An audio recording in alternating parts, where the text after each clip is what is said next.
Apprendre à vivre, Luc Ferry, un enregistrement édité pour le compte et le plaisir des éditions Plomb et Frémaux et Associés.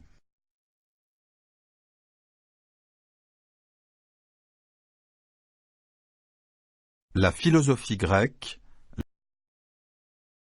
L'histoire de la philosophie, pas toute bien sûr, puisque ce serait déraisonnable et trop long,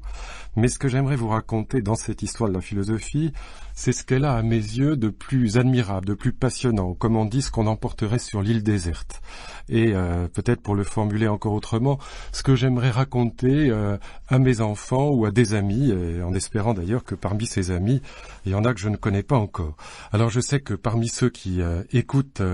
cet enregistrement, il y en a qui n'ont jamais entendu parler de la philosophie, qui n'ont jamais étudié la philosophie, qui ne savent peut-être même pas ce qu'est la philosophie, et je voudrais les rassurer et leur dire que c'est d'abord et avant tout à eux que je m'adresse, même si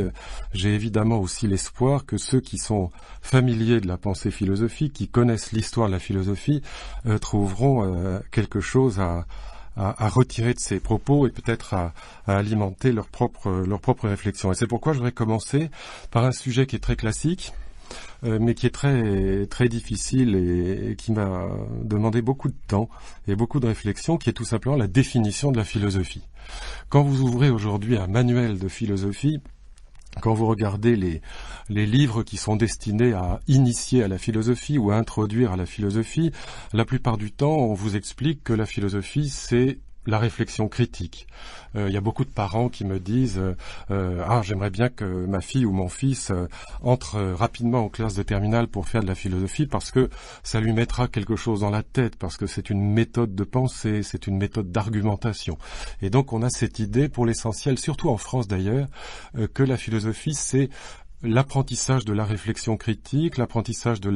l'argumentation, et que l'idéal de la philosophie, ce serait de parvenir à penser par soi-même, comme on dit. Et dans la classe de terminale, en France, il y a cette idée, historiquement, c'est comme ça que la classe de terminale a été instituée, que l'apprentissage de la philosophie précède l'exercice de la citoyenneté, que pour parvenir à être un bon citoyen et être en état de voter, par exemple, de participer à des élections, eh bien, il faut avoir un minimum d'autonomie intellectuelle, être capable de penser par soi-même suffisamment pour être un bon citoyen. Et voilà pourquoi, dans la tradition française, la classe de philosophie est une classe importante, c'est la classe de terminale, c'est la classe qui prépare l'entrée dans l'âge adulte. Alors, ce que je voudrais dire d'entrée de jeu, c'est que, en vérité, c'est peut-être dommage, mais je crois que c'est comme ça, la philosophie n'a aucun rapport, je dis bien aucun rapport, avec ces définitions classiques dans la classe de terminale, de la réflexion critique, de l'argumentation, de l'apprentissage du penser par soi-même. La philosophie n'a pratiquement rien à voir avec ça. D'ailleurs, on le comprend, à mon avis, assez aisément, intuitivement, parce qu'on voit bien que tout le monde réfléchit. Tout le monde argumente, même les politiques argumentent, même les journalistes argumentent, évidemment les biologistes, les mathématiciens, les écrivains, les artistes, tout le monde réfléchit, comme tout le monde dit, pour parler comme Woody Allen, tout le monde dit I love you. Il n'y a pas là quelque chose qui est spécifique à la philosophie, mais au contraire une espèce d'activité humaine générale qui ne définit ni le philosophe, ni la philosophie en particulier. Pour moi, et je vais le dire très simplement, puis je vais essayer de l'expliquer après, pas s'effrayer de la formule qui est un peu sèche, les grandes philosophies sont des grandes doctrines du salut sans Dieu. C'est ça la différence avec les grandes religions, et c'est cette idée que j'aurais commencé par essayer d'expliquer. Donc l'idée que les grandes philosophies sont des doctrines du salut sans Dieu. Qu'est-ce que ça veut dire, doctrine du salut sans Dieu? Quand vous ouvrez un dictionnaire au mot salut, ce que vous voyez immédiatement, c'est que le salut se définit comme le fait d'être sauvé d'un grand danger ou d'un grand malheur. Le fait d'être sauvé d'un grand danger ou d'un grand malheur, de quel danger ou de quel malheur s'agit-il? Eh bien, pour les premiers philosophes dans l'Antiquité grecque, il s'agit des peurs qui pèsent sur la vie humaine et qui empêchent de bien vivre. Comme les grands croyants, comme les psychanalystes aujourd'hui, les grands philosophes avaient l'idée qu'on ne pouvait pas parvenir à bien vivre, à aimer, à être généreux, à être libre, si on n'avait pas surmonté les peurs, si on n'était pas sauvé en quelque façon des peurs. Et vous savez que le mot salut,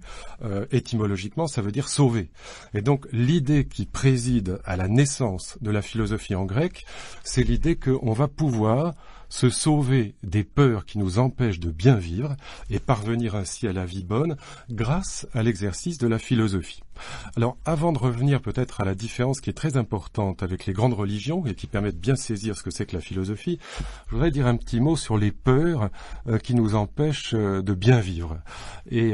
vous trouvez cette idée aussi bien par exemple dans la tradition des stoïciens, d'Épictète, que dans la tradition des épicuriens, par exemple chez Lucrèce, dans le grand livre, le grand poème de Lucrèce qui s'appelle « De la nature des choses ». Tous deux, bien que ce soit des traditions philosophiques très différentes, que ce soit Épictète ou que ce soit Lucrèce, disent « il faut bien avoir l'idée », disent ça à leurs disciples. Il faut bien avoir l'idée que tant qu'on n'a pas réussi à surmonter, à vaincre ses peurs, à se sauver, j'emploie ce terme sauver pour faire référence à l'idée de salut volontairement, tant qu'on n'a pas réussi à surmonter ses peurs, donc on ne peut pas parvenir à bien vivre. Et il y a 4 grandes peurs dans la vie humaine. Il y a les peurs qui sont liées à des dangers réels. La peur qu'on a par exemple face à un accident ou face à un attentat, face à un danger qui existe bien, qui est identifiable. Et puis il y a des peurs, ça c'est le plus simple, c'est les peurs physiques, si je puis dire. Et puis il y a des peurs qui sont plus compliquées, il y a des peurs qui sont d'origine sociale. Les peurs sociales, c'est par exemple le sentiment de malaise qu'on éprouve quand on est dans une situation sociale un peu difficile, quand on rencontre par exemple des gens qui sont socialement supérieurs à vous, perçus comme tels, qu'est-ce que ça veut dire? Mais enfin, c'est l'idée qu'on s'en fait. Et puis qu'on est, comme on dit, embarrassé, qu'on est mal à l'aise, qu'on ne sait pas bien faire les présentations dans un dîner, ou qu'on rougit, ou qu'on ne sait pas exactement ce qu'il faut dire, qu'on commet un lapsus et qu'on se sent un peu ridicule, et puis après on se réveille la nuit